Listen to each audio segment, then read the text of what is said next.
balik kerjaan.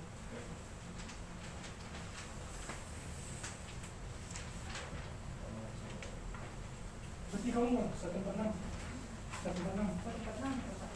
Karena sudah orang juga datang. Mungkin yang datang 34.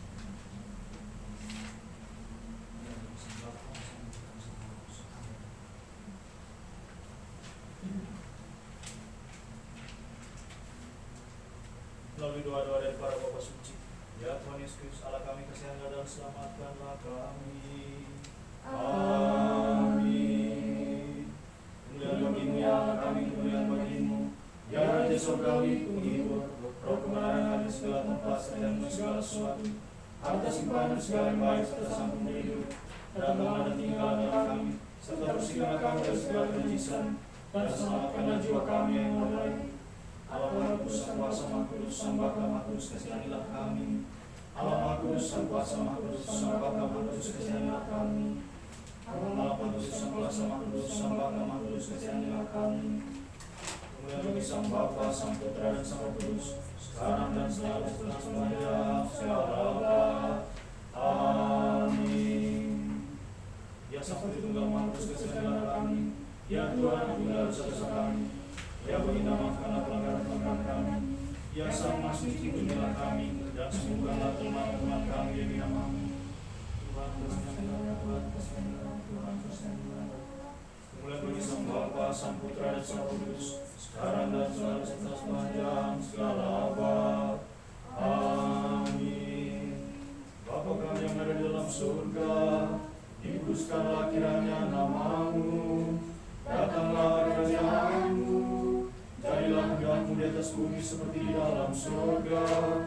Berikanlah kami pada hari ini makanan kami yang secukupnya, dan ampunilah kami akan kesalahan kami, seperti kami juga mengampuni orang yang bersalah kepada kami. Dan janganlah bawa kami dalam pencobaan, tapi lepaskanlah kami dari si jahat. Karena Kau punya kerajaan, kuasa dan kemuliaan, Sang Bapa, Sang Putra dan Sang Roh Kudus, sekarang dan selalu serta sepanjang segala abad. Amin. Tuhan kasihanilah, Tuhan kasihanilah, Tuhan kasihanilah, Tuhan kasihanilah, Tuhan kasihanilah, Tuhan kasihanilah. Tuhan kasihanilah, Tuhan kasihanilah, Tuhan kasihanilah, Tuhan kasihanilah, Tuhan kasihanilah, Tuhan kasihanilah.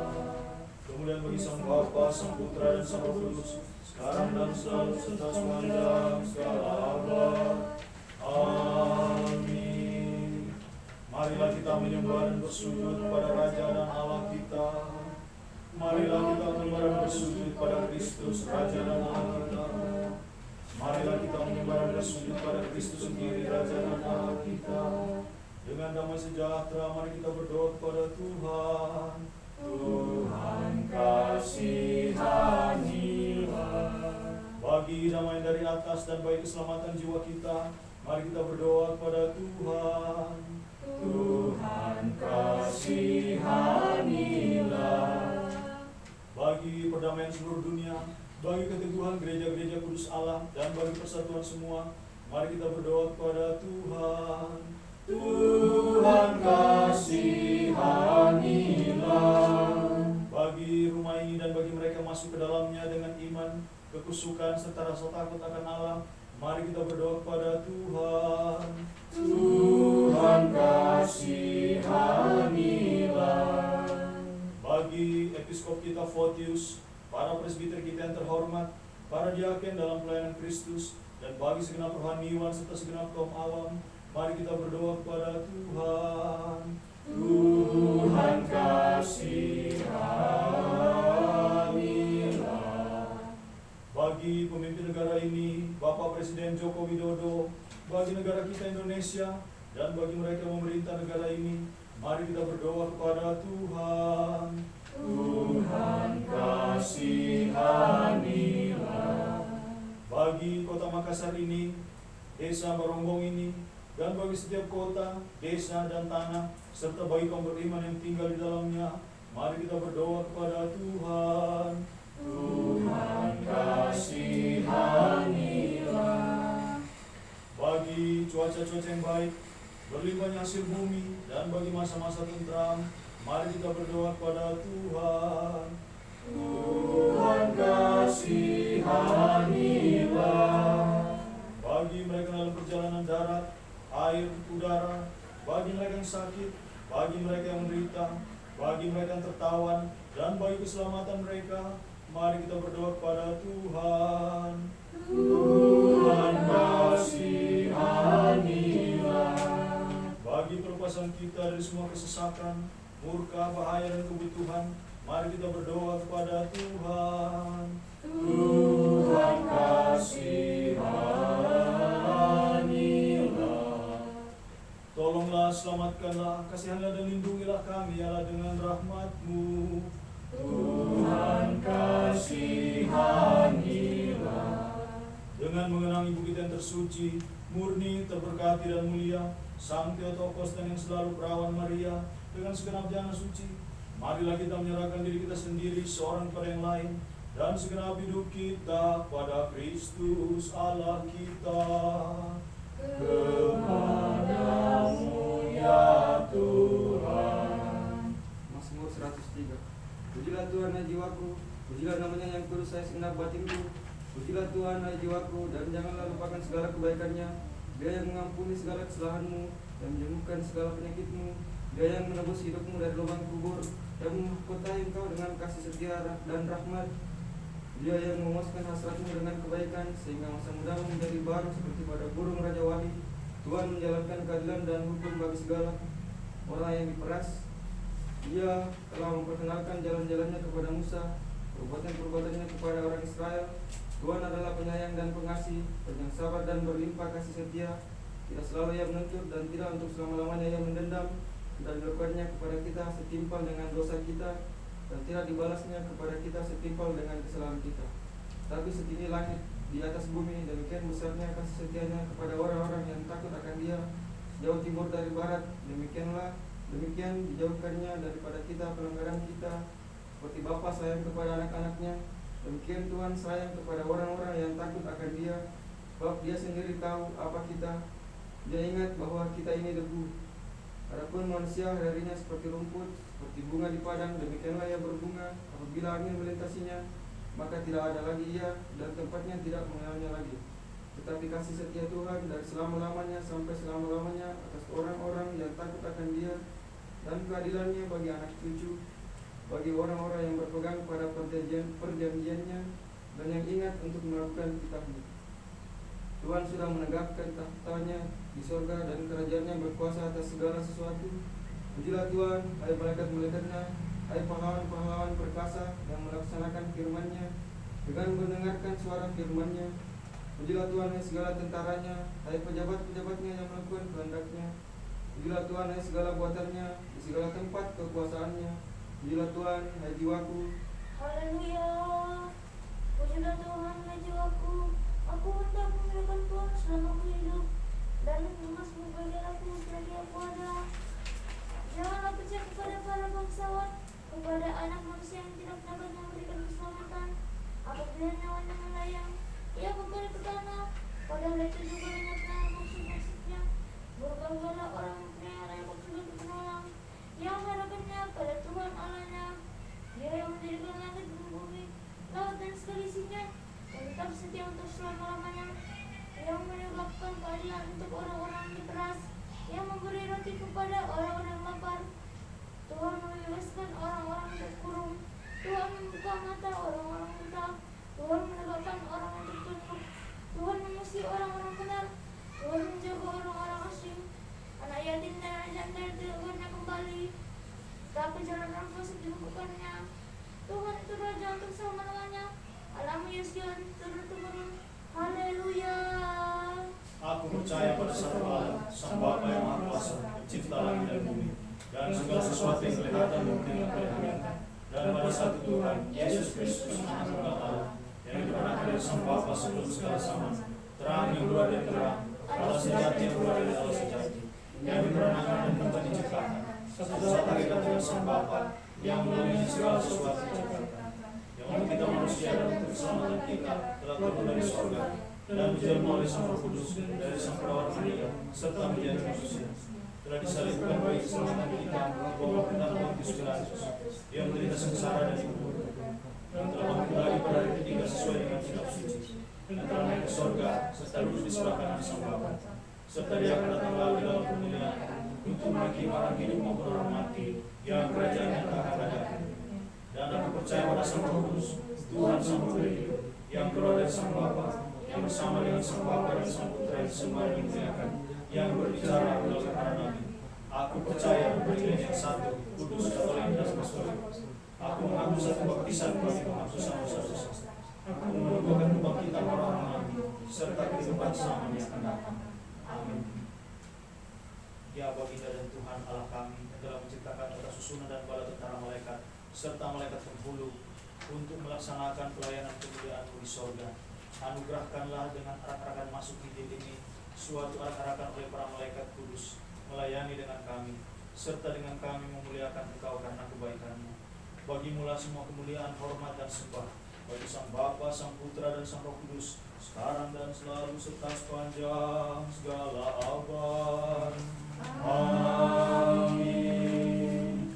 Kristus telah lahir, muliakanlah. Kristus dari sorga segera songsonglah. Kristus di bumi muliakanlah. Nyanyilah bagi Tuhan, wahai umat seluruh bumi, dan segera songsonglah kelahirannya.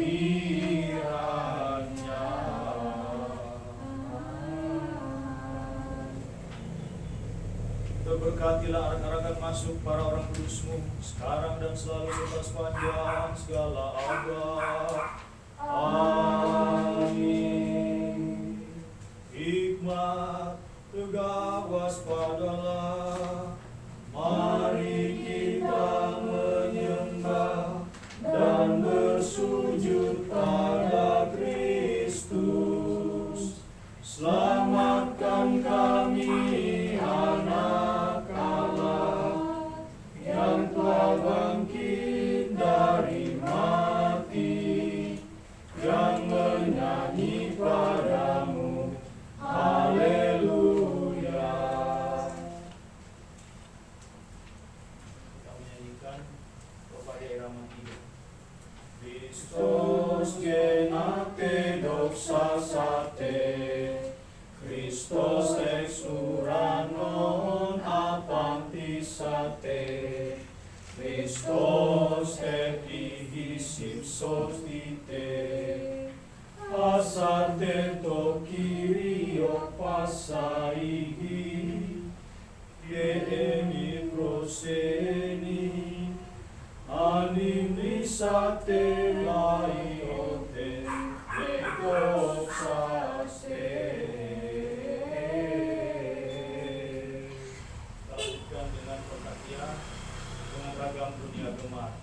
Hari ini Sang Perawan telah melahirkan Kristus yang Maha Terpuji, Putra Allah Maha Kudus, di kandang yang hina dan tiada berharga, yang dipersembahkan dunia. Marilah kita berdoa kepada Tuhan. Tuhan kasihanilah melalui doa-doa dari para Bapa dan Ibu Suci. Ya Tuhan Yesus Kristus Allah kami, kasihanilah dan selamatkanlah kami. Amin. Allah Maha Kudus, Sang Kuasa Maha Kudus, Sang Bapa Maha Kudus, kasihanilah kami. Allah Maha Kudus, Sang Kuasa Maha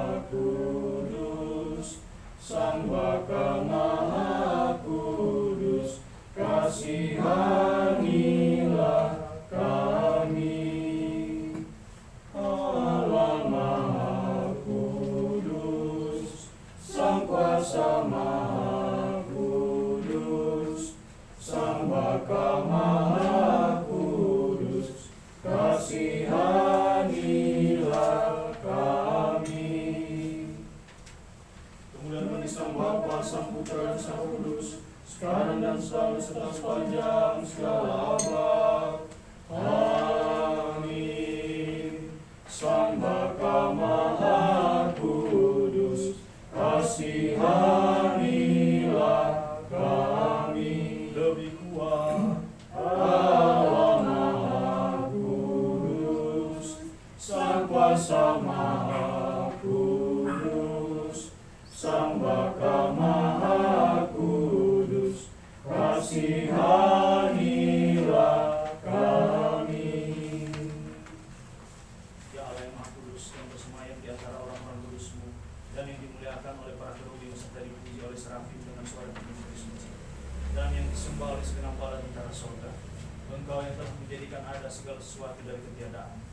Engkau yang telah menciptakan manusia menurut gambar dan rupa-Mu, dan mengasihinya dengan segala kemurahan-Mu. Engkau yang telah memberikan pada orang yang memohon hikmat dan kebijaksanaan, dan tidak mengabaikan orang berdosa, tetapi telah mempersiapkan jalan pertobatan yang menuju kepada keselamatan.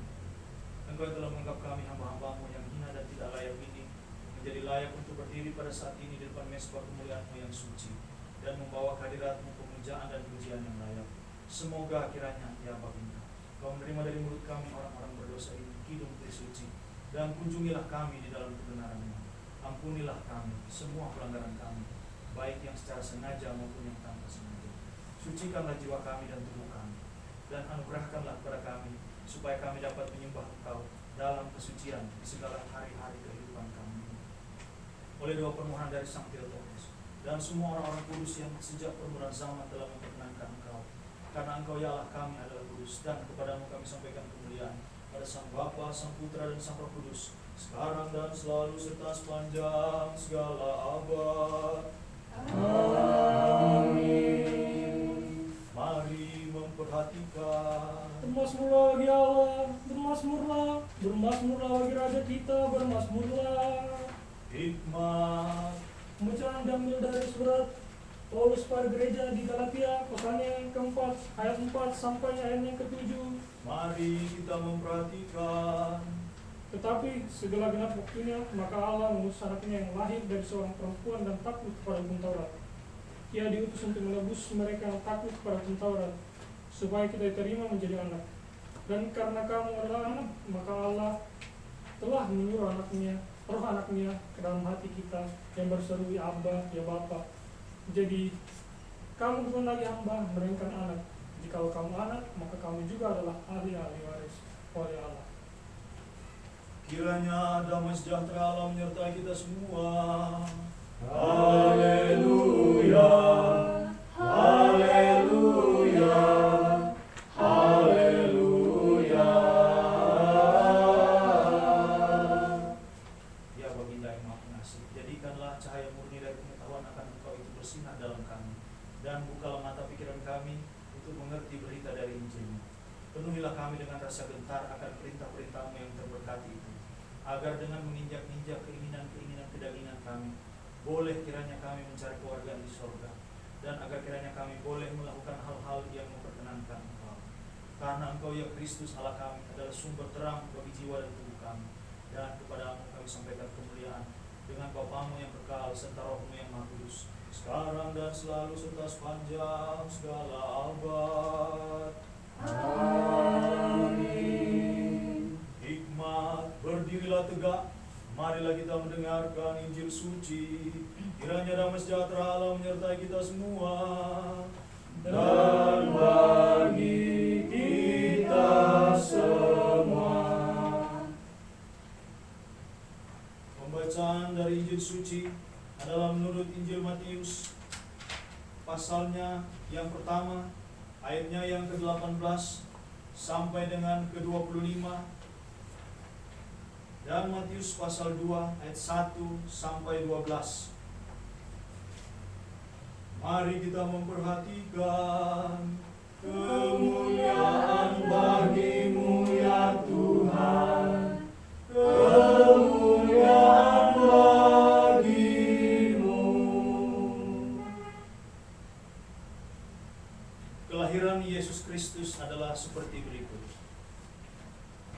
Pada waktu Maria ibunya bertunangan dengan Yusuf, ternyata dia mengandung dari Roh Kudus sebelum mereka hidup sebagai suami istri.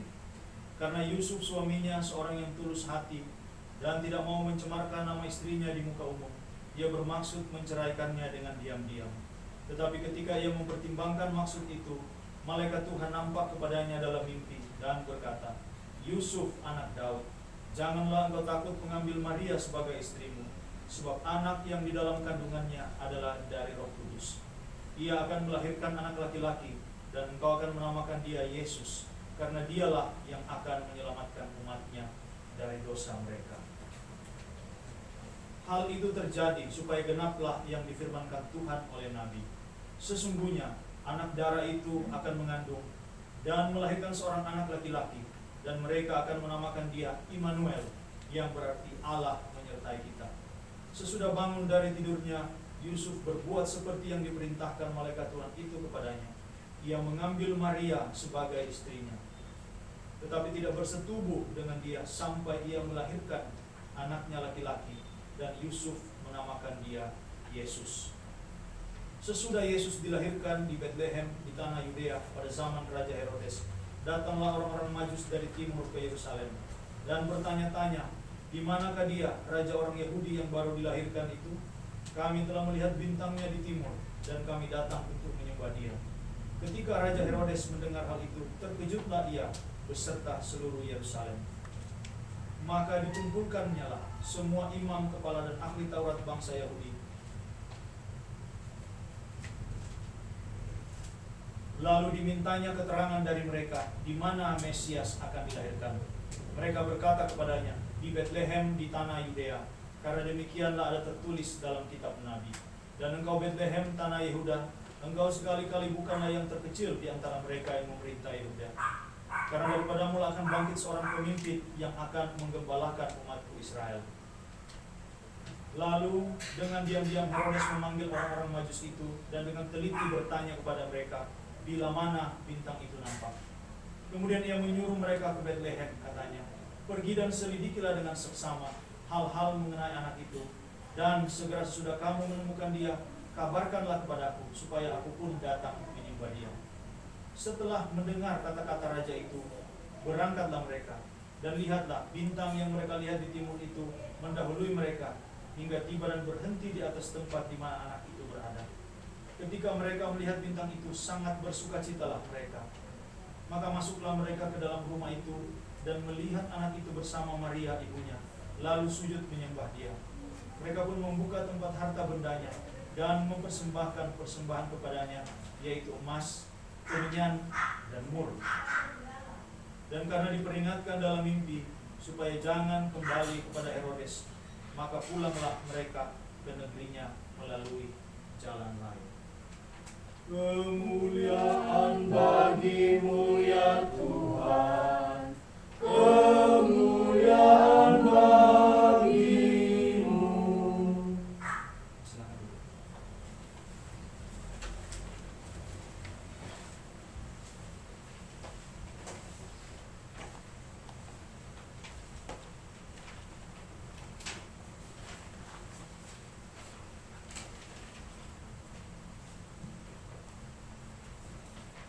Dan bagi Sang Bapa, Sang Putra, dan Sang Roh Kudus. Amin. Shalom Aleichem, BSM Hamasia, salam sejahtera di dalam nama Kristus bagi kita semua, dan selamat Natal. Kristus genate, Kristus telah lahir. Saudara-saudara yang terkasih dalam Tuhan, petang ini marilah kita merenungkan bacaan dari kitab suci dari dua bagian. Pertama tadi dari surat Rasuli dari Galatia pasal 4 ayat 4 sampai 7, dan Injil Matius pasal 1 ayat 18 sampai 25, dan pasal 2 ayat 1 sampai 12 yang sudah kita bacakan tadi. Mari kita belajar bersama-sama memperhatikan bagian-bagian ini dari pertamanya. Mari kita mulai dari Matius pasal 1 ayat 18 sampai 25. Kelahiran Yesus Kristus adalah seperti berikut. Pada waktu Maria ibunya bertunangan dengan Yusuf, ternyata ia mengandung dari Roh Kudus. Jadi Maria statusnya bertunangan dengan Yusuf, ternyata ini sebenarnya dalam teks aslinya artinya ditemukan. Artinya ia lagi bertunangan dengan Yusuf, terus ditemukan bahwa ia ternyata mengandungnya dari Roh Kudus sebelum mereka hidup sebagai suami istri. Ayat 19. Karena Yusuf suaminya seorang yang tulus hati dan tidak mau mencemarkan nama istrinya di muka umum, ia bermaksud menceraikannya dengan diam-diam. Saudara-saudara, coba bayangkan dilemanya pada waktu itu, ya, ketika ada dua orang yang ditunangkan. Walaupun kita tahu dalam tradisi gereja Yusuf dengan Maria itu beda umur jauh sekali. Maria berumur belasan tahun, pada waktu itu Yusuf umurnya sudah 80 tahun lebih. Karena pertunangan ini bukan pertunangan seperti pemuda bertunangan dengan pemudi. Ya, ini pertunangan model bangsa Yahudi dulu. Karena Maria seorang anak yang yatim, bapak mamanya sudah tidak ada, maka ketika dia sudah masuk usia kawin, para tua-tua, para imam-imam kepala itu memutuskan Maria ini harus berada di bawah perlindungan seorang semacam wali. Dan aturannya siapa yang bisa jadi wali menurut hukum Yahudi? Harus orang yang punya hubungan kekerabatan. Jadi diundilah. Dan setelah diundi ternyata Yusuf yang terpilih, karena Yusuf itu duda. Yusuf duda punya 6 anak kalau tidak salah. Jadi Yusuf itu bukan seperti gambaran yang kita bisa lihat di lukisan, ya. Makanya dalam ikonografi gereja timur, ikon Bunda Maria itu seperti ini, tidak ada Yusuf di situ sama-sama seperti di ikon yang bukan ikon ya, gambar lain di barat misalnya yang seperti keluarga kudus yang tidak ada, jadi tidak ada. Karena Kristus itu bukan anaknya Yusuf. Yusuf itu adalah walinya, tapi dia adalah warahi Maria, anaknya Maria. Makanya selalu digambarkan Kristus itu dengan Maria. Yusuf tidak pernah nempel di situ. Kita tidak menerima gambaran semacam itu.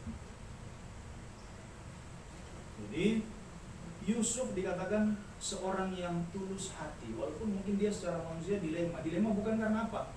Yusuf itu tukang kayu, selalu kemana-mana, banyak proyeknya ya, kalau sekarang banyak proyeknya di kota A, di kota B. Suatu ketika Yusuf meninggalkan Maria masih baik-baik, berapa bulan dia pulang, kenapa perutnya besar?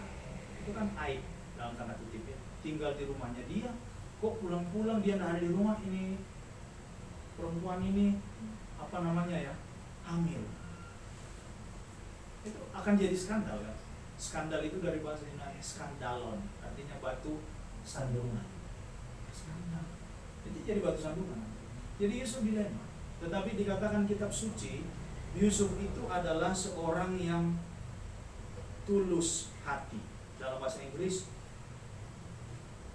dia disebut orang yang adil, yang righteous, yang benar. Ketulusan Yusuf itu muncul dari belas kasihan yang melampaui aturan-aturan hukum. Coba kita baca, saudara-saudara punya kitab suci, coba buka Hosea pasal 6 ayat 6. Hosea pasal 6 ayat 6. Ayo, Hosea pasal 6 ayat 6.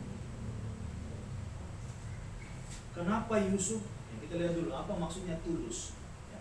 Hosea 6 ayat 6, bacakan silakan. Sebab aku menyukai kesepian dan bukan kurban sembelihan, dan menyukai mengenal Allah lebih daripada korban-korban bakar. Ada dua hal yang dikontraskan dan dibandingkan di sini. Sikap hati dan sikap ritual.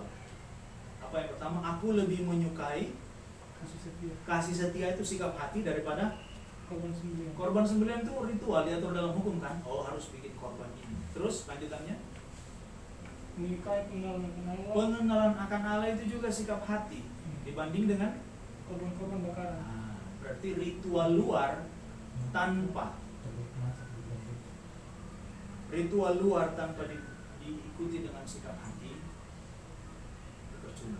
Sebaliknya, ya, sikap hati dalam hal ini, sikap hatinya Yusuf itu melampaui hukum. Kalau mengikuti hukum harusnya Yusuf apa? Dibawa itu Maria, diserahkan kepada tua-tua dan dirajam sampai mati. Itu kan hukumnya. Kalau saudara-saudara baca dalam Imamat, hukum Taurat mengatur begitu. Seorang perempuan tidak punya suami apalagi, terus kedapatan hamil, hukumnya itu mati. dirajam, dilempar ke atas sampai mati. Itu hukumnya. Ketika Maria mengatakan, aku ini hamba Tuhan, jadilah padaku menurut perkataanmu, waktu Gabriel datang, itu Maria mengambil satu tindakan yang sangat berani. Umur 16 kira-kira waktu itu, belasan tahun, belum 20. Tiba-tiba kamu harus hamil ya Roh Kudus, berarti tidak ada suamimu di dunia ini kan. Dia bilang, aku ini hamba Tuhan. Itu adalah contoh ketaatan yang sangat luar biasa. Sayangnya figur Bunda Maria, figur Yusuf itu jarang dikotbahkan di dalam Alkitab. Mereka dianggap sebagai pemanis saja. Padahal sesungguhnya banyak pelajaran berharga yang kita bisa pelajari dari mereka. Mereka lah saksi-saksi Natal yang terlupakan kadang-kadang. Orang lebih tahu Sinterklas itu daripada kisah keteladanan Maria Yusuf. Jadi Yusuf menunjukkan ketulusannya dalam hal ini, belas kasihnya dengan apa? Ia tidak mau mencemarkan nama istrinya di muka umum. Kalau Yusuf mau boleh saja, itu sudah saya tampung lagi terus tiba-tiba ambil sini, saya bawa kamu ke mahkamah agama. Tapi Yusuf tidak mau karena Yusuf orang yang tulus, hatinya dipenuhi belas kasihan. Walaupun hukum Yahudi mewajibkan Yusuf harus lapor, harusnya perlu gitu. Tetapi Yusuf tidak melakukannya karena ia seorang yang tulus hati dan tidak mau mencemarkan nama istrinya. Kenapa sudah dibilang istri? Padahal belum. Jadi perkawinan Yahudi itu ada dua jenjang. Jenjang pertama itu adalah pertunangan, dan jenjang kedua itu pertunangan, mereka ditunangkan secara resmi. Orang sudah tahu ini tunangannya si ini. Tetapi masuk.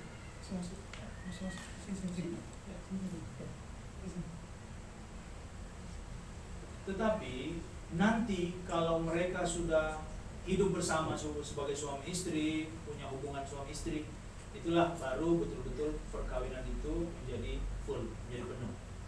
Tetapi dalam hal ini dia statusnya sudah istri Yusuf secara hukum. Walaupun secara faktanya perkawinan itu belum sampai puncaknya karena memang belum, istilahnya belum bersama kan, itu sama-sama belum. Tapi secara hukum Maria sudah disebut sebagai istri dari Yusuf. Coba kita bandingkan Kejadian pasal 29 ayat 21. Kejadian pasal 29 ayat 21.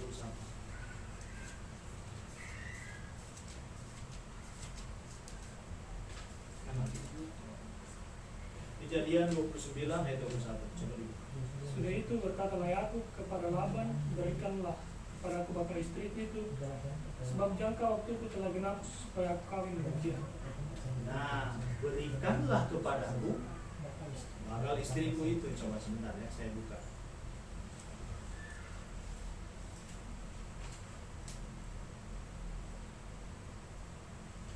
Kejadian pasal 29.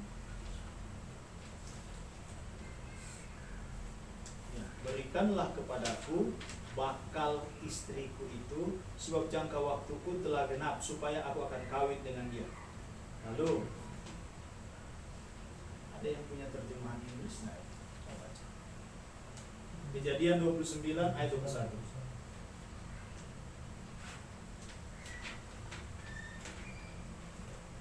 Bacakan. Then Jacob said to Laban, "Give me my wife, Give me my wife." my wife.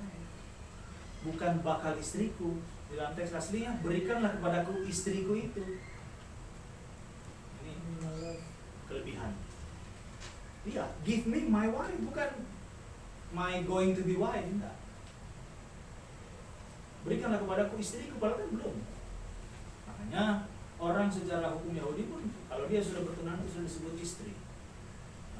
Oke. Jadi Yusuf itu disebut suami Maria dan Maria itu disebut istrinya Yusuf, walaupun statusnya waktu itu adalah bertunangan ya. Nah, makanya di dalam gereja timur Yusuf itu julukannya ya Yusuf sang tunangan, Joseph the betrothed, Yusuf sang tunangan ya. Lalu kita lihat selanjutnya. Tetapi Yusuf bergumul kan dalam hatinya, tapi dia memang orang yang tulus, dia tidak mau mencemarkan, tapi sebagai manusia dalam hati ada pergumulan. Maka Allah yang tahu dengan pergumulan itu ayat 20. ketika ia mempertimbangkan maksud itu, maksud apa? Maksud apa, saya mau lapor atau tidak skandal ini? Malaikat Tuhan nampak kepadanya dalam mimpi dan berkata, Yusuf anak Daud, janganlah engkau takut mengambil Maria sebagai istrimu. Artinya mencapai status ya tunangan itu. Jangan ditinggalkan dia. Sebab anak yang di dalam kandungannya adalah dari Roh Kudus.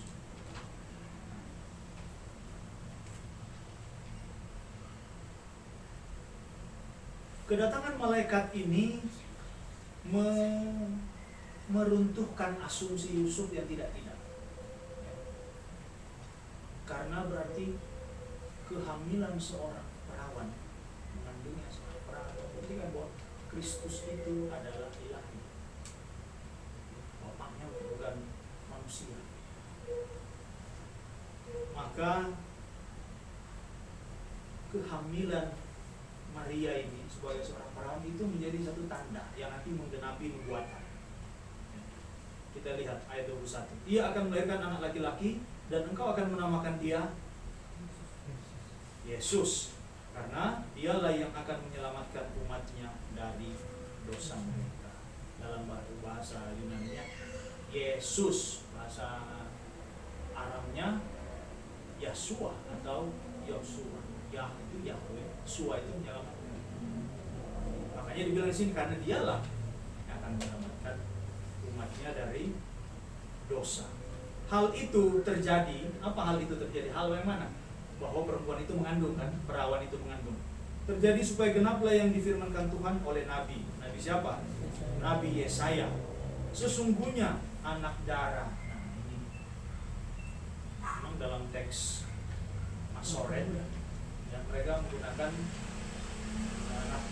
perempuan muda ya, seorang perempuan muda dalam Yesaya. Tapi kalau di dalam teks Septuaginta memang ditulis ini seorang Parthenos.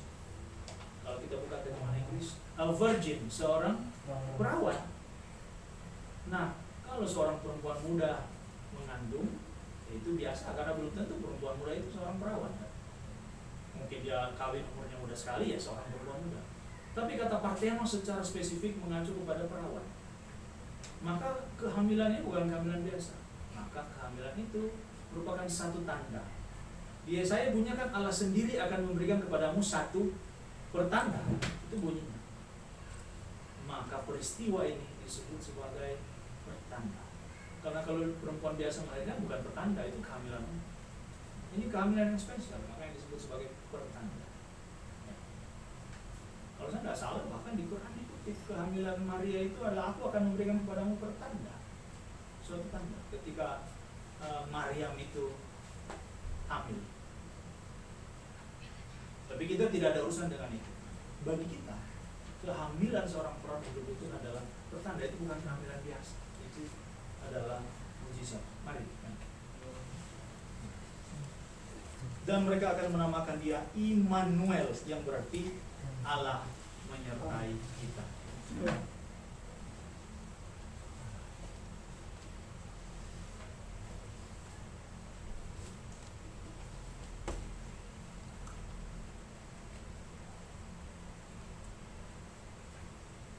Sesudah bangun dari tidurnya, Yusuf berbuat seperti yang diperintahkan malaikat Tuhan itu kepadanya. Yusuf tidak menunda-nunda. Begitu dia bangun, langsung dia melakukan itu. Tetapi ia tidak bersetubuh dengan Maria, sampai ia melahirkan anaknya laki-laki, dan Yusuf menamakan dia Yesus. Ini juga kadang-kadang sering sekali disalahpahami oleh saudara-saudara kita yang lain. Mereka menganggap Maria punya anak-anak kandung, karena di Alkitab ada saudara-saudara Yesus. Karena ayat ini, ia tidak bersetubuh dengan dia sampai, berarti nanti kalau sudah melahirkan baru dia bersetubuh, padahal kan tidak begitu. Kata sampai, eos, dalam bahasa Yunani itu artinya bukan menunjukkan kepada satu waktu yang definite, terbatas, tapi justru itu indefinite. Ini gaya bahasa. Contoh, aku menyertai kamu sampai kepada akhir zaman. Apakah setelah akhir zaman Allah tidak menyertai lagi? Ya tidak kan? Ada lagunya itu, Tuhan Allah beserta engkau sampai. Apakah Apakah setelah bertemu kembali Allah tidak menyertai Allah? Kan tidak mungkin. Ya ini gaya bahasa, bukan sampai berarti batasan waktunya di situ. Ini keliru. Banyak bidat-bidat abad-abad awal yang menyerang kekristenan dengan menggunakan argumen ini. Lalu mereka tidak tahu, tidak membaca kitab suci dengan cermat. Nah, sesudah Yesus dilahirkan di Bethlehem, ya, di tanah Yudea pada zaman Raja Herodes, datanglah orang-orang Majus dari timur. Bukan main ya, Matius memaparkan kronologi, menyebutkan peristiwa-peristiwa. Oh, waktu itu ada zaman Herodes, di mana dilahirkan di Bethlehem, datang orang-orang Majus. Coba buka Galatia pasal 4 ayat 4 tadi. Ketika telah genap waktunya, Allah mengutus, coba saya, Galatia 4 ayat 4. Anaknya. Coba ulang dari pertama. Tetapi setelah genap waktunya, Setelah genap waktunya, maka Allah mengutus anaknya. maka, oke cukup, maka kedatangan Kristus ke dunia, inkarnasi itu terjadi sepenuhnya dalam rencana. Allah sudah memperhitungkan genap waktunya. Itu genap waktunya siapa? Genap waktunya Allah. Allah tahu pada waktu ini siapa yang berkuasa, siapa, bagaimana kondisi politik di sana. Maka inkarnasi terjadi dalam bingkai rencana Allah. Tidak kebetulan, tidak salah-salah Yesus itu. Allah sudah ketika genap waktu diberitakan melalui ini, Allah sudah atur. Kondisi geopolitik dunia pada waktu itu Allah sudah atur. Genap waktunya Allah mengutus anak yang lahir. Karena Kristus itu adalah firman Allah yang sudah semula berada dalam Allah, maka dia diutus dulu baru dia lahir, sebab dia sudah ada dulu baru dia lahir. Kristus itu diutus dulu sebagai firman Allah, baru dia lahir sebagai manusia. Nah, datanglah orang-orang Majus dari timur. Orang Majus kan sudah tahu, mereka bukan penyembah api, bukan. Banyak kan tuh agama para Majus itu penyembah, bukan. Itu ada buku tentang Zoroastrianisme. Para Majus itu penganut agama Zoroaster. Api itu cuma salah satu simbol mereka. Yang mereka sembah bukan api. Mereka menyembah yang namanya Ahura Mazda, kebaikan Allah. Bukan api, keliru itu. Agama penyembah api bukan, itu bukunya. Di situ ada. Agama Zoroaster. Jadi kalau di agama Hindu, orang Majus itu seperti kasta Brahmana. Dari kalangan mereka lah diambil para romo, para imamnya, para pendetanya. Itu orang-orang Majus, orang-orang pintar. Dan di masa lampau, yang menjadi kepalanya mereka orang Yahudi, Daniel. Menjadi kepala orang Majus, orang ahli nujum di Babel. Makanya dari situlah, dari zaman kuno itulah orang Majus itu tahu tentang adanya nubuatan bahwa nanti akan ada raja yang datang, tandanya bintang muncul. Ketika bintang itu muncul, orang Majus sudah heran kan, oh ini. Mereka sudah tahu nubuatan. Itulah indahnya kalau kita tahu kitab suci, kita tahu kenapa ada ini muncul. Bileam, tahu Bileam? Pendeta lama. Itu adalah salah satu leluhurnya kelompok-kelompok Majus itu, dan dia menubuatkan memang bintang akan terbit dari timur, tongkat dari keturunan Yakub. Nubuatan turun-temurun, orang sudah lama tahu akan muncul nanti tandanya bintang. Makanya ketika itu muncul orang Majus langsung. Orang Majus itu jumlahnya ada banyak, macam-macam. Umum menyebutkan mereka ada 3, Gaspar, Baltazar, dan Melchior. Sumber-sumber Syria menyebutkan ada 12 orang Majus, ada namanya semua. Tapi tidak jadi masalah. Yang tidak jadi masalah, yang penting adalah orang Majus ini bukan orang Israel. Mereka bukan umat Allah, tetapi mereka dipanggil, dilibatkan di dalam rencana Islam. Inilah pralambang bahwa nanti keselamatan itu bukan cuma miliknya orang Israel, bukan cuma miliknya umat Allah yang sudah dari sononya itu, akan menjadi milik orang-orang di luar orang Israel, termasuk orang Indonesia seperti itu. Kita lah orang goib itu. Nah, kita kalau diibaratkan orang Majus, ya kita sama dengan mereka, bukan umat Allah. Tapi akhirnya karena kita beriman, kita percaya kepada Kristus, disatukan dengan dia melalui iman dalam baptisan, maka kita diadopsi menjadi anak. Dalam tradisi gereja, orang Majus akhirnya menjadi Kristen, dibaptiskan oleh Rasul Thomas dalam perjalanannya ke India. Dia ketemu mereka, dia baptis mereka menjadi orang Majus itu menjadi orang Kristen. Nah, kami telah melihat bintangnya di timur. Kami datang untuk menyembah dia. Ketika Raja Herodes mendengar hal itu, terkejutlah ia beserta seluruh Yerusalem. Ini bukan tak bangka seperti orang Makassar ya, kaget. Bukan, dalam teks aslinya itu bukan terkejut, gelisah, trouble, gundah gulana hatinya. Kenapa? Karena dia hati-hati, sudah akan muncul nih raja yang dibuatkan. Sebab Herodes bukan orang Yahudi. Herodes itu orang Edom, orang Idumea. Dia bukan dari Terah, suku Yehuda yang punya hak atas kekuasaan Israel. Tidak, dia itu orang Edom. Cuma karena berkawan dengan Kaisar Roma, makanya dia ditaruh di situ. Dia raja boneka kira-kira. Cuma dia pintar berpolitik. Maka dia begini, was-was, gelisah hatinya. Jangan sampai ini muncul orang memberontak, habislah saya. Saya bukan suku Yehuda. Hanya di kitab suci bilang, bukan terkejutlah, gelisahlah dia. Kalau baca terjemahan ini, coba. Yunani bilang gitu, gelisahlah Herodes beserta seluruh Yerusalem. Maka dikumpulkan semua imam kepala dan ahli Taurat bangsa Yahudi, lalu dimintanya keterangan dari mereka di mana Mesias akan dilahirkan. Dia mau memastikan ini orang betul-betul asli Yehuda atau bukan, orang Israel bukan. Kata mereka di Bethlehem di tanah Yudea. Karena demikianlah ada tertulis dalam kitab Nabi, yaitu Nabi Mika kan, ya, engkau Bethlehem tanah Yehuda, kau sekali-kali bukanlah yang terkecil di antara mereka yang memerintah Yehuda. Karena daripadamulah akan bangkit, daripadamulah akan datang, out of you shall come, ya, seorang pemimpin yang akan menggembalakan umatku Israel. Karena gelisah, Herodes memanggil orang Majus, terus tanya-tanya di mana, kapan itu bintang mulai nampak. Lalu dia menyuruh mereka kan, ayat 8, pergi selidiki, kabarkan kepadaku supaya aku datang menyembah dia. Tapi bohong. Nah, maksudnya dia kan bukan itu. Dia tidak ingin kekuasaannya diambil. Setelah mendengar kata-kata raja, berangkatlah mereka dan lihatlah, bintang yang mereka lihat di timur itu mendahului mereka hingga tiba dan berhenti di atas tempat di mana anak itu berada. Ini bukan bintang biasa. Yohanes Chrysostomos bilang, the star of Bethlehem was an angelic power. Itu adalah malaikat sebenarnya yang kelihatannya seperti itu karena dia bergerak.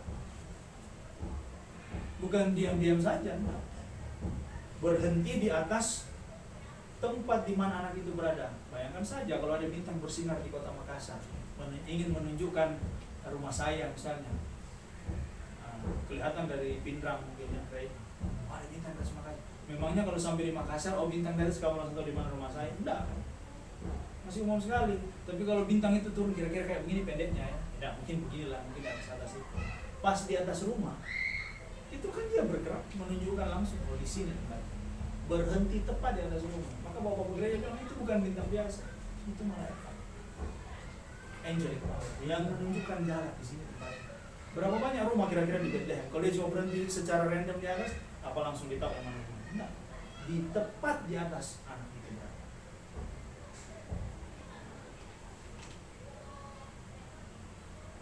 Ketika mereka melihat bintang itu sangat bersukacitalah mereka. Maka masuklah mereka ke dalam rumah itu. Jadi ini sudah terjadi sekitar 2 tahun ya, kira-kira ya, setelah Kristus dilahirkan, kisah di Lukas itu. Karena mereka menuju kepada Kristus sudah dalam rumah, bukan lagi di gua dalam kandang itu. Saya jadi lucu ingat cerita sekolah minggu dulu, kalau drama Natal tuh datang orang Majus kemana? Ke kandang, padahal bukan. Orang Majus datang ke rumah, Yesus sudah di rumah pada waktu itu, bukan di dalam kandang lagi. Terus saya bilang, kenapa bisa orang Majus ketemu gembala ini? Ya tuh begitu habis gembala di situ ada malaikat melayang-layang pakai tali itu kan, terus muncul lagi orang Majus. Tapi memang kita salah ya. Jadi peristiwa di Padang itu jadi duluan, lalu peristiwa ini 2 tahun kemudian, kira-kira hampir 2 tahun. Karena Kristus ditemukan sudah di dalam rumah. Ketika mereka melihat bintang itu sangat bersukacita, masuk ke dalam rumah, melihat anak itu bersama Maria ibunya. Yusuf tidak disebut toh.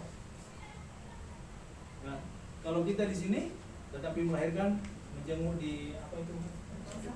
Sentosa atau Katrinabut, datang sini, mana bapaknya namanya? Kitab suci tidak mencatat Yusuf di sini. Anak itu dan Maria, tidak sebut Yusuf ayahnya, enggak. Karena memang Yusuf bukan ayahnya kan. Maria ibunya, lalu sujud menyembah dia. Mereka pun membuka tempat harta bendanya dan mempersembahkan persembahan kepadanya, yaitu emas, kemenyan, emas, karena dia itu raja, tanda kemuliaan emas. Kemenyan, karena dia itu Allah. Seperti kita mempersembahkan dupa kemenyan pada waktu kita bersembahyang. Hadirat Allah. Menandakan ketuhanannya, dan mur mengingatkan nanti bahwa dia akan mati. Mur itu dipakai loh, mengoles rempah-rempah itu waktu Yesus mati. Jadi sesungguhnya 3 persembahan ini mengingatkan sekaligus memberikan gambaran perjalanan Yesus nanti ke depan. Dia adalah Raja, Mesias yang dinantikan. Dia adalah Tuhan, dan dia juga nanti akan mati. Makanya emas, kemenyan, dan merah. Dan karena diperingatkan dalam mimpi supaya jangan kembali pada Herodes, mereka pulang ke negeri mereka melalui jalan lain. Nah, saudara-saudara, dari bacaan ini apa yang sebenarnya kita bisa pelajari? Kadang bagi kita Natal itu adalah ulang tahun Tuhan Yesus. Saya nonton beberapa kali ada tuh video-video Natal, Happy Birthday Jesus. Ya, Natal itu bukan ulang tahunnya Tuhan Yesus. Natal adalah peringatan misteri paling besar. Allah. Natal itu perjumpaan Allah dan manusia sepenuhnya. Inkarnasi. Ketika ia yang tidak berwujud daging menjadi daging, inkarnos, menjadi daging. Supaya daging kita ini boleh diselamatkan sepenuhnya. Itulah misteri Natal. Makanya kita menyambut Natal itu dengan berpuasa, kan? Bukan dengan berhura-hura.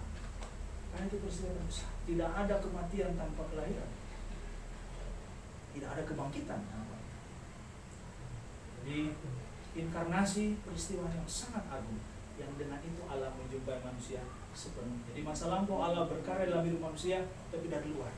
Tapi ketika firman itu jadi manusia, ada lagu tuh, What if God was one of us? What if God was one of us? Ada itu lagu itu kan dulu. Lagu koplo itu. Entah lah ya, mungkin tahu. What if God was one of us? Ya bagi kita, karena bahasa kitab suci, firman itu telah menjadi manusia dan tinggal di antara kita. Yes, God is one of us. Because of Christmas. Allah yang tadinya jauh sekarang menjadi manusia. Maka firman itu, kalimatullah itu tidak nuzul menjadi buku, tetapi dia nuzul menjadi manusia. Allah menjadi manusia supaya manusia bisa menjadi ilahi nanti, dipermuliakan melalui penunggangan Kristus. Itulah makna Natal sesungguhnya. Natal bukan kesempatan berpura-pura. Betul kita bersukacita, tapi sukacita ini sementara. Nanti bulan apa puasa lagi menjelang Paskah. Ya. Jadi Natal adalah peristiwa yang sangat mendalam bagi kita. Karena dengan itulah Allah menjumpai kita, Allah menjumpai manusia. Kiranya Natal tahun ini memberikan kita semangat di tengah-tengah masa pandemi, kesulitan-kesulitan ini. Kalau Allah sampai mau jadi manusia, Cur Deus homo, kenapa Allah jadi manusia? Karena dia ingin memulihkan kita supaya kita boleh mengambil bagian dalam kodrat ilahi, kembali ke fitrah, kembali ke keadaan manusia sebelum dia jatuh dalam dosa. Itu apa? Bercakap-cakap dengan Allah, berjalan dengan Allah, hidup dalam persekutuan kekal dengan Allah. Ia datang supaya kita mempunyai hidup itu dan memilikinya dengan segala kelebihan. Itulah kiranya Kristus memberkati kita. Kristus setelah lahir, Kristus genate. Amin. Terima bagi Sang Bapa, Sang Putra, dan Sang Roh Kudus. Mari kita lanjutkan.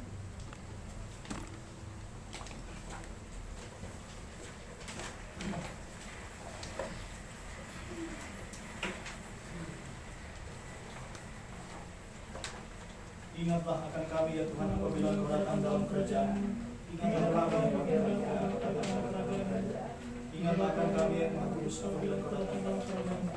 Segenap tentara surgawi memuliakan-Mu dan mengatakan, Kudus, kudus, kuduslah Tuhan Allah tentara. Surga dan bumi penuh kemuliaan-Nya. Datanglah kepadanya dan terangilah, maka wajah-Mu akan menjadi malam. Segenap tentara surga memuji-Mu dan mengatakan, Kudus, kudus, kuduslah Tuhan Allah tentara. Surga dan bumi penuh kemuliaan-Nya. Kemuliaan bagi Sang Bapa, Sang Putra, dan Sang Roh Kudus.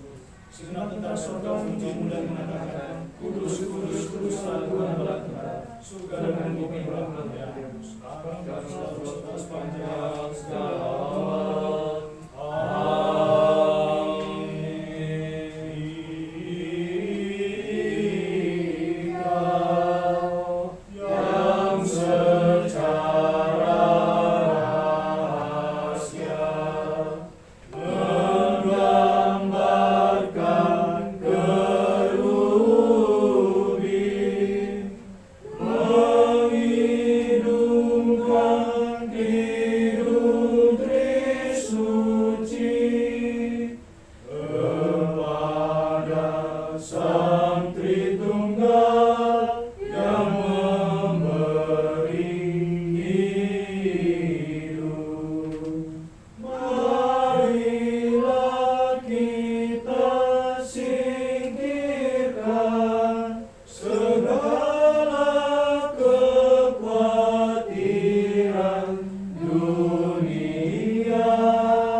Melalui doa-doa dari para Bapa suci.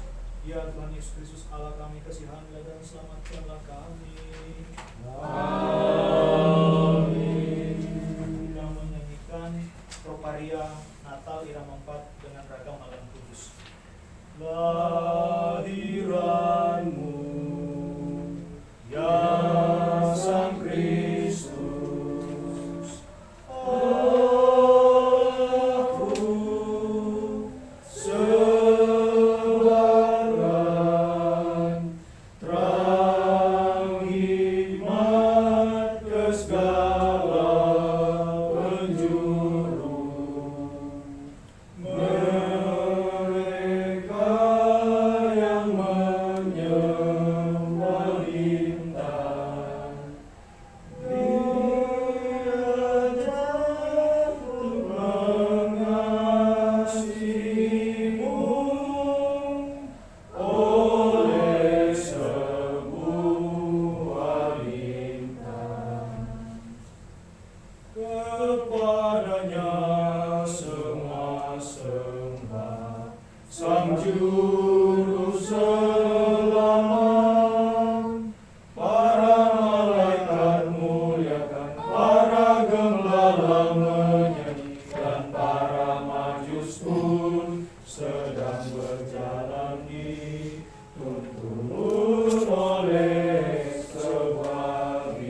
kasihanilah kami Allah sesuai dengan belas kasihan-Mu yang maha besar.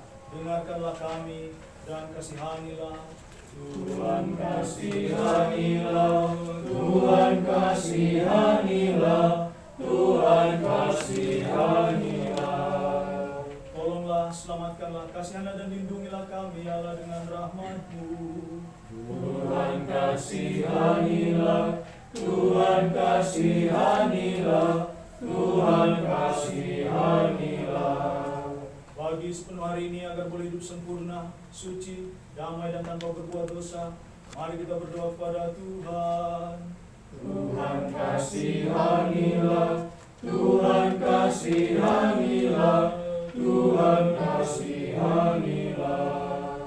Bagi malaikat damai, pembimbing yang setia, menjaga jiwa dan tubuh kita, mari kita memohon kepada Tuhan. Kabulkanlah ya Tuhan. Bagi pengampunan dan penghapusan dosa-dosa dan pelanggaran-pelanggaran kita, mari kita memohon kepada Tuhan. Kabulkanlah ya Tuhan. Bagi segala yang baik dan berguna bagi jiwa kita dan bagi perdamaian dunia, mari kita memohon kepada Tuhan. Kabulkanlah ya Tuhan. Agar kita menghabiskan sisa hidup kita ini dalam damai sejahtera dan pertobatan, mari kita memohon kepada Tuhan.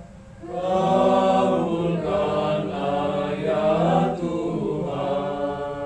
Agar akhir hidup kita secara Kristen tanpa siksaan, tanpa celah dan damai sejahtera, serta bagi pertanggungjawaban kita yang baik di hadapan tahta pengadilan Kristus yang menakutkan itu, mari kita memohon kepada Tuhan. Kabulkanlah ya Tuhan. Dengan mengenang ibu kita yang tersuci, murni, terberkati dan mulia, Sang Theotokos dan yang selalu perawan Maria, dengan segenap orang kudus, marilah kita menyerahkan diri kita sendiri seorang kepada yang lain, dan segenap hidup kita pada Kristus Allah kita. Kepadamu ya Tuhan. Melalui pengasihan dari Anakmu yang tunggal, yang dengan yang Kau itu dipuji, bersama dengan Roh-Mu yang Maha Kudus, Maha baik serta mau memberi hidup, sekarang dan selalu serta sepanjang segala abad. Amin. Mazmur 34. Aku hendak memuji Tuhan pada segala waktu, puji-pujian kepadanya tetap di dalam mulutku. Karena Tuhan jiwaku bermegah, biarlah orang-orang yang rendah hati mendengarnya dan bersuka cita. Muliakanlah Tuhan bersama-sama dengan aku. Marilah kita bersama-sama mengasyurkan namanya. Aku telah mencari Tuhan, lalu Ia menjawab aku dan lepaskan aku dari segala kegentaranku. Tunjukkanlah pandanganmu kepadanya, maka mukamu akan berseri-seri dan tidak akan malu tersipu-sipu. Orang yang tertindas ini berseru dan Tuhan dengar. Dia menyelamatkan dia dari segala kesesakannya. Malaikat Tuhan berkemah di sekeliling orang-orang yang takut akan dia, lalu meluputkan mereka. Kecaplah dan lihatlah betapa baiknya Tuhan itu. Berbahagialah orang yang berlindung kepadanya. Berkatakan Tuhan, hai orang-orangnya yang kudus. Sebab tidak berkekurangan orang yang takut akan dia. Singa-singa muda merana kelaparan, tetapi orang-orang yang mencari Tuhan tidak berkekurangan sesuatu apapun. Marilah anak-anak, dengarkanlah aku. Takut-takut Tuhan akan kuajarkan kepadamu. Siapakah orang yang menyukai hidup, yang mengingini umur panjang untuk menikmati yang baik? Jagalah lidahmu terhadap yang jahat, dan bibirmu terhadap ucapan-ucapan yang menipu. Jauhilah yang jahat dan lakukanlah yang baik. Carilah perdamaian dan berusahalah mendapatkannya. Mata Tuhan tertuju pada orang-orang yang benar, dan telinganya kepada teriak mereka yang minta tolong. Wajah Tuhan menentang orang-orang yang berbuat jahat, untuk melenyapkan ingatan kepada mereka dari muka bumi. Apabila orang-orang benar itu berseru-seru, maka Tuhan dengar dan melepaskan mereka dari segala kesakannya. Dekat kepada orang yang patah hati, dan Ia menyelamatkan orang-orang yang remuk jiwanya. Kemalangan orang benar banyak, tetapi Tuhan melepaskan dia dari semuanya itu. Ia melindungi segala tulangnya, tidak satu pun yang patah. Kemalangan akan mematikan orang fasik, dan siapa yang membenci orang benar akan menanggung hukuman. Tuhan membebaskan jiwa hamba-hambanya, dan semua orang yang beriman padanya tidak akan menanggung hukuman. Kemuliaan bagi Sang Bapa, Sang Putra, serta Sang Roh Kudus, sekarang dan selalu serta sepanjang segala abad. Amin. Sungguhlah patut dan benar mendekatimu ya Sang Theotokos. berkati dan sangat temurni, serta bunda dari alam kita, lebih terhormat dari kerubim tak terbanding, lebih mulianya dari para serafim, dan tanpa cacat celah melahirkan Allah Sang Sabda. Sungguh kaulah Sang Theotokos, engkau ku junjung tinggi. Kiranya Kristus Allah kita yang telah bangkit dari mati, melalui permohonan dari Beliau tersuci dan segenap Roh Kudus, mengasihi dan menyelamatkan kita, karena Dia itu maha baik dan maha mengasihi manusia. Melalui doa permohonan dari para rasul kudus yang terilham oleh Allah, melalui doa permohonan dari martir Eugenia dari Roma yang diperingati pada hari ini, serta doa-doa dari para orang majus dan seluruh para orang kudus, kasihanlah kami dan selamatkanlah kami, karena pada baik dan pengasih manusia. Melalui doa-doa para bapa suci, ya Tuhan Yesus Kristus Allah kami, kasihanlah dan selamatkanlah kami. Kemuliaan bagi Sang Bapa, Sang Putra, serta Sang Roh Kudus, sekarang dan selalu sepanjang segala abad. Amin. Kristus genate, Kristus telah lahir. Selamat Natal saudara-saudaraku. Pas berbunyi dalam selamat Natal. Akhirnya malam Natal. Ini siapa? Selamat. Siapa namanya? Sarah. Oke. Selamat datang Sarah. Tadi dengan siapa tadi datang? Oh, dengan Joko. Oke.